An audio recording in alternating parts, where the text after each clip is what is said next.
सासू माँ बदल गई। कहानी उस घर की है जहाँ बहू और बेटी को एक माना जाता था, लेकिन फिर अरे शिखा बेटा, तू रसोई में क्यों घुसी रहती है? जा, रोटी मैं बना लूंगी। नहीं नहीं माँ जी, आप बैठिए, बस सारा खाना बन ही गया है। श्वेता को बोल देती हूँ, वो खाना लगा देगी सबका। सॉरी भाभी, मेरे पास वक्त नहीं है। माँ, मुझे पैसे देना, पार्लर जाना है। हाँ हाँ चली जाना, भाभी को भी ले जाना।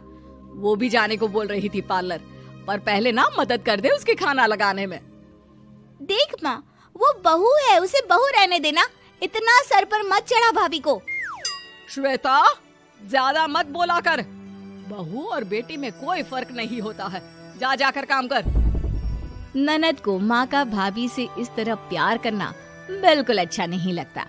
वो बार बार किसी न किसी तरह माँ को भाभी के खिलाफ भड़काती रहती, लेकिन कोई फायदा ना होता। एक रोज, अरे बेटे किशन, जा बहू को कहीं घुमा कर ला, सारा दिन घर में काम करती रहती है। हाँ हाँ माँ, हम लोग जा रहे हैं ना गोवा।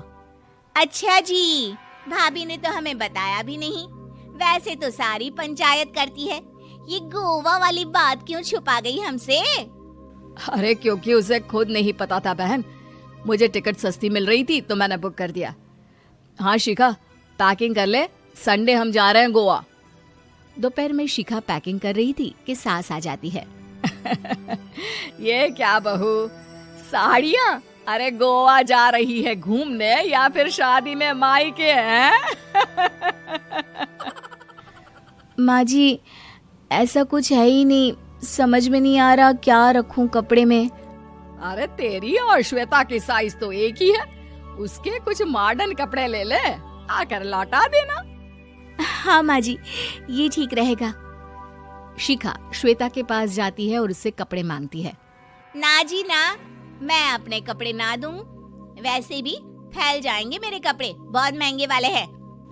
शिखा मुंह लटकाकर कमरे में आ जाती है तो सास कहती है, चल तैयार हो जा, तुझे मैं शॉपिंग करा कर लाती हूँ गोवा की। बस फिर क्या था, सास बहू निकल जाते हैं मार्केट और एक से बढ़कर एक ड्रेस खरीद कर घर आते हैं। पहले बता देती कि नए कपड़े दिलाने वाली है भाभी को, तो मैं अपने ही दे देती ना भाभी को, मुझे दिला देती नए कपड़े। देख श्वेता, परिवार का मतलब सबके साथ रहना होता है, ना कि सिर्फ अपना सोचना। वैसे भी तुझे अच्छे संस्कार सीखने चाहिए।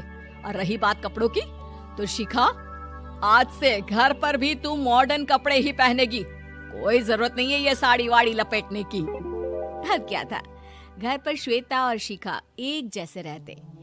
एक बार पड़ोसन आती है। अरे बेटा, अपनी माँ को तो बुलाना, जरा बात करनी है। शिखा सास को बताती है और रसोई में चली जाती है। ये आपकी बेटी बहुत बड़ी हो गई है, इसके लिए एक रिश्ता है, कहो तो बता दूं। ये बेटी नहीं बहू है, घर में सब एक जैसा ही रहता है। वैसे मेरी बेटी भी बड़ी हो गई है, कोई रिश्ता हो तो जरूर बताना। पड़ोसन रिश्ता लेकर उन लोगों के घर आती है। तब श्वेता की होने वाली सास कहती है, तो ये घर है, कितने मंजिल का है? और ये बहू ने आपकी क्या पहन रखा है, जीन्स टॉप? अरे भाई, साड़ी वाड़ी नहीं है क्या इसके पास? देखिए, सर्दी है तो साड़ी में बहू कैसे मैनेज करती, वैसे पहनती है साड़ी भी। देखिए, हम लोग ठहरे पैसे वाले लोग, कोई कमी नहीं है हम लोगों के पास पैसों की, बहुत पैसे हैं, जमीन, नौकर चाकर, कार, सब कुछ है, लेकिन घर में संस्कारी बहू चाहिए। समझ रही हैं ना आप? सास कुछ कहती कि श्वेता बोल पड़ती है, हाय रे, नौकर चाकर से लेकर जमीन, कार, पैसा, हाँ, मुझे रिश्ता मंजूर है मुझे। अरे रुक जा श्वेता, मैं बात कर रही हूँ ना। देखिए, हम लोगों के घर इतनी आजादी नहीं मिलेगी। अरे हाँ कर देना माँ, हाँ कर दे जल्दी से। सास क्या करती, बेटी की शादी ऐसे घर में कर देती है जहाँ ना उनके विचार मिलते हैं और ना ही आचार। शादी के बाद एक रोज फोन पर, श्वेता बेटा, एक बार घर आ जा, बहुत दिल करता है तुझे देखने का। माँ, वो घर पर बहुत काम होता है, कैसे आऊँ? बड़ा घर है, लेकिन आने जाने वालों की लाइन ही लगी रहती है। बेटा मैं तो जानती थी उस घर का हाल, लेकिन तू ही नहीं मान रही थी। माँ देख, हर घर का यही हाल है। तेरी बेटी को यहाँ घूंघट हटाने की परमिशन नहीं है और एक तरफ भाभी स्कर्ट पहनकर घूम रही है। बेटा मुझे क्या पता था कि मेरी बेटी को ससुराल के नाम पर पिंजरा मिल जाएगा। अच्छा माँ, फोन रखती हूँ, सास को गर्मा गर्म रोटी खिलानी है। तुम लोगों की तरह नहीं कि एक रोटी बनाओ, एक सब्जी बनाओ, फिर सारा दिन फ्री होकर घूमो। सास फोन तो रख देती है, लेकिन सोच में पड़ जाती है कि एक तरफ बेटी जिसे कोई आजादी नहीं, वहीं दूसरी तरफ बहू जिसे देखकर लगता ही नहीं कि उसकी शादी भी हुई है। अगले रोज। शिखा, अरे ओ शिखा।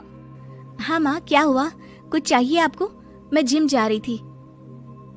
जिम के कपड़ों में बहू को देखकर सास को घूंघट में अपनी बेटी का ख्याल आता है।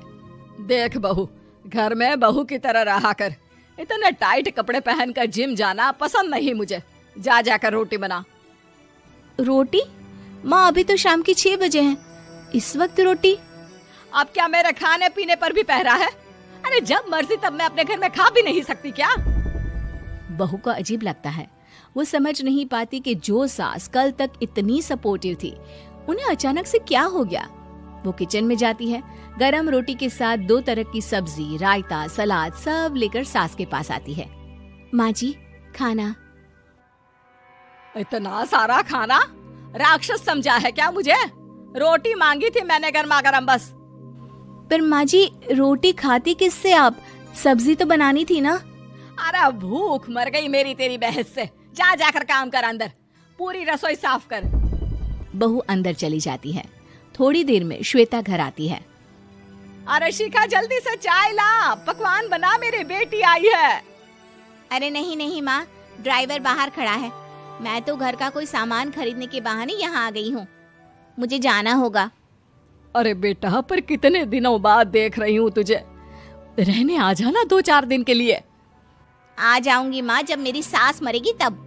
मैं तो रोज मन्नत मानती हूँ कि मेरी सास मर जाए तो अच्छा है। अच्छा चल, जा रही हूँ माँ।